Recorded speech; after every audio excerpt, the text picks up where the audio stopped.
प्यारे बच्चों, स्वागत है आपका संस्कृत की कक्षा में। बेटे आज हम ग्रामर में समास प्रकरण चैप्टर को करेंगे, यानी कि बेटे चैप्टर का नाम है समास। तो आज हम संस्कृत में समास को करेंगे। सेम चैप्टर रहेगा बेटे जो हमने हिंदी में किया था ना, कोई अलग रूल नहीं होते इसमें, बस जो एग्जाम्पल है वो आपको थोड़े से संस्कृत में लर्न करने होंगे। लक्षण देखिए बेटे, लक्षण होता है बेटे यानी कि परिभाषा। दो या दो से अधिक शब्दों का संक्षेप करने के लिए पदों के बीच से विभक्ति का लोप करके एक बना देने को समास कहते हैं। हम इसको जैसे बेटे हिंदी में भी हमने किया था, दो या दो से अधिक शब्दों को संक्षेप में लिखना समास कहलाता है। तो आप वो भी परिभाषा कर सकते हो। आप अगर आप ये परिभाषा करने चाहो तो आप इसको भी लर्न कर सकते हो। दो या दो से अधिक शब्दों का संक्षेप करने के लिए पदों के बीच से विभक्ति का लोप करके एक बना देने को समास कहते हैं। फॉर एग्जाम्पल दे रखा बेटे यहाँ, राज्ञ है पुत्र है। राज्ञ है पुत्र है का अर्थ होता है बेटे राजपुत्र, यानी कि जब हम इसकी हिंदी करेंगे तो क्या बनेगा, राजा का पुत्र। और जब हम समस्त पद लिखेंगे तो क्या बनेगा बेटे यहाँ, राजपुत्र है। तो इस यानी कि इसके बीच में जो षष्ठी विभक्ति है उसका लोप कर दिया यहाँ पर। तो वही बात हमने यहाँ पढ़ी, पदों के बीच से विभक्ति का लोप हो जाता है तो वह समास कहलाता है। तो यहाँ एग्जाम्पल है बेटे राज्यपुत्र है यानी कि राजपुत्र है। नेक्स्ट बेटे हेडिंग बनाओगे आप ब्लैक पेन से, समास के निम्नलिखित 4 भेद हैं। समास के बेटे डिफरेंस है, हिंदी और संस्कृत में समास कौन कौन से होते हैं।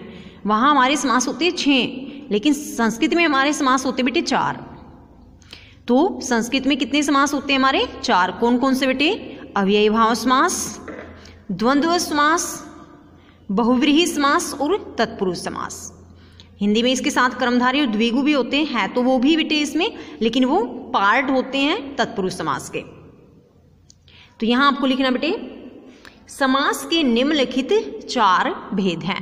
फर्स्ट देखो बेटे, यहां हेडिंग डालोगे आप, ब्लैक पेन से लिखोगे अव्ययी भाव समास। अव्ययी भाव समास किसे कहते हैं, जिस समास में अव्यय या उपसर्ग के साथ संज्ञा का समास होता है। आप बेटे ये परिभाषा न लिख के आप हिंदी वाली परिभाषा लिखोगे, यानी कि जिस समास में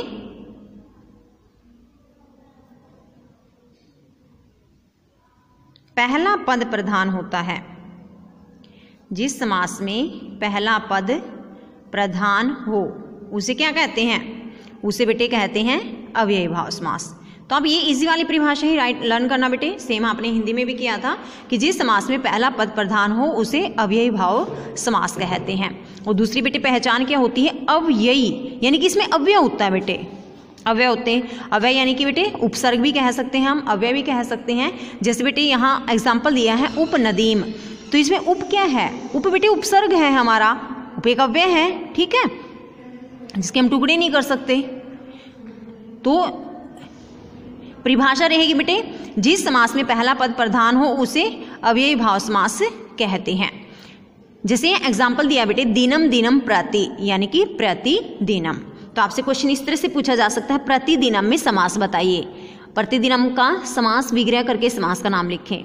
तो प्रतिदिनम का बेटे समास का विग्रह रहेगा दिनम दिनम प्रति। जैसे हिंदी में तो प्रत्येक दिन हो जाता है ना, लेकिन संस्कृत में क्या याद करना बेटे आपको, दिनम दिनम इति, दिनम दिनम प्रति। मर्जी आपकी, दोनों तरह से ठीक रहेगा ये। अन्य एग्जाम्पल भी दे रखे बेटे कुछ अलग, नद्यः समीपम यानी कि उपनदीम। ज्यादा भी एग्जाम्पल ये 4 ही हैं इसमें। उपनदीम का समास विग्रह क्या रहेगा बेटे, नद्या समीपम। अनुरथम का रथस्य पश्चात, उपकूलम का कुलस्य समीपम, यथाशक्ति का शक्तिम अनतिक्रम्य। बहुत बारी क्वेश्चन पूछा जा, ये वाला एग्जाम्पल आता है बेटे। देखो जहाँ उप है ना दोनों जगह पर, तो उनका समास का विग्रह करते हुए क्या बेटे समीपम आया। उप का अर्थ होता समीप, ठीक है। यथाशक्ति का जब आप समास का विग्रह लिखोगे तो क्या बनेगा बेटे, शक्तिम अनतिक्रम्य। तो यह एग्जाम्पल, यह समास विग्रह रहेगा बेटे यथाशक्ति का।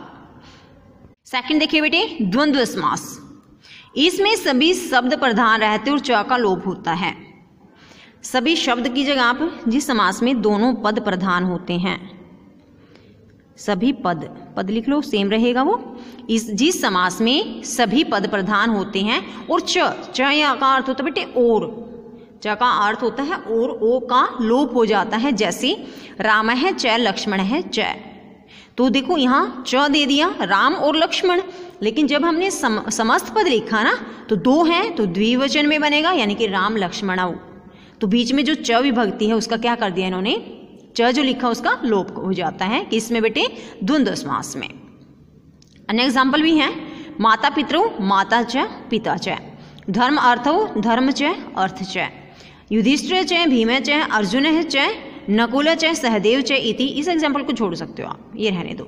आपको इसमें कितने एग्जाम्पल करने बेटे, एक तो राम लक्ष्मणौ, माता पितरौ और धर्म अर्थौ। और एक और चीज़ आपने शायद नोटिस कर भी ली होगी, इसमें क्या है बेटे, सभी जगह द्विवचन में चली है विभक्ति, ठीक है, क्योंकि इसमें दो दो आए हैं ना, माता पिता धर्म अर्थ राम लक्ष्मण, तो इसमें यानी कि इसमें दोनों का महत्व होता है, दोनों पद प्रधान होते हैं द्वंद्व समास में। और हिंदी में ये होता है ना बीच में जो च अथवा या और या अथवा है तो उसका लोप हो जाता है, तो सेम चीज़ है बेटे ये संस्कृत में भी। इसमें किसका लोप हो जाता है, च का अर्थ होता है और, च का लोप हो जाता है। जैसे कि बेटे राम लक्ष्मणों में च है, माता च पिता च माता पितरौ, धर्म अर्थों में धर्म च अर्थ च तो धर्म अर्थो। इसमें क्या हुआ बेटे, च का लोप हो गया है, तो इसलिए यह कौन सा समास हो हमारा, द्वंद्व समास। नेक्स्ट देखिए बेटे थर्ड एग्जाम्पल, बहुव्रीहि समास। इसमें समास में आए शब्दों से भिन्न कोई अन्य पद प्रधान होता है। सेम है बेटे हिंदी की परिभाषा भी हमारी यही होती है कि जिस समास में पहला या दूसरा पद प्रधान न होकर तीसरा पद प्रधान होता है, अन्य पद प्रधान होता है, उसे बहुव्रीहि समास कहते हैं। यहाँ भी सेम ही डेफिनेशन है बेटे इसकी। जैसे यहाँ लिखा है पीतम अम्रम यस्य, इसकी मुख्य पहचान होती है बेटे यस्य, यानी जिसका, यस्य का अर्थ होता है बेटे जिसका। पीताम्बर सेम एग्जाम्पल हिंदी में भी है बेटे, तो उसकी हिंदी क्या होती है, पीले हैं वस्त्र जिसके। और यहाँ जब आप इसे संस्कृत में एग्जाम्पल करोगे तो बेटे बनेगा पीतम अम्रम यस्य स पीताम्बरम। कुछ अन्य एग्जाम्पल भी हैं, महाशय महान आशय यस्य स, विमल बुद्धि विमला बुद्धि यस्य स, मतलब साफ स्वच्छ बुद्धि है जिसकी। श्वेत वस्त्र का बेटे श्वेतम वस्त्र है, वस्त्रम यस्य स, श्वेत वस्त्र है जिसके, सफेद कपड़े हैं जिसके, यानी कि सरस्वती माँ। चक्रम पाणौ यस्य स, चक्र है हाथ में जिसके, यानी कि भगवान कृष्ण है विष्णु। तो इसकी मुख्य पहचान क्या होती है बेटे, इसकी मुख्य पहचान संस्कृत में होती है यस्य स, यानी कि आपसे ना समास विग्रह करके भी समास का नाम पूछा जा सकता है। मान लीजिए वहां आपको लिखा मिले चक्रम पाणु यस्य स, समास का नाम बताइए, समस्त पद बनाकर समास का नाम बताइए, तो आपको ये भी पता होना चाहिए बेटे कि ये समस्त पद होता है, ये समास का विग्रह होता है और ये समास का नाम होता है। तो आपको पता होना चाहिए चक्र पाणी इसका समस्त पद है, बहुव्रीहि समास का नाम है। तो बेटे आज हमने किए हैं 3 समास, अव्ययीभाव समास, द्वंद्व समास, बहुव्रीहि समास। राइट कैसे करना है, ऊपर आपने मेन हेडिंग बनाकर लिखना बेटे समास प्रकरण, ब्लैक पेन से डेफिनेशन लिखनी है, ये लाइन भी आपकी ब्लैक पेन से रहेगी। फर्स्ट हेडिंग अव्ययीभाव समास भी ब्लैक पेन से, सेकंड द्वंद्व समास भी और थर्ड बेटे बहुव्रीहि समास भी। बाकी आप कंप्लीट ब्लू पेन से राइट करोगे।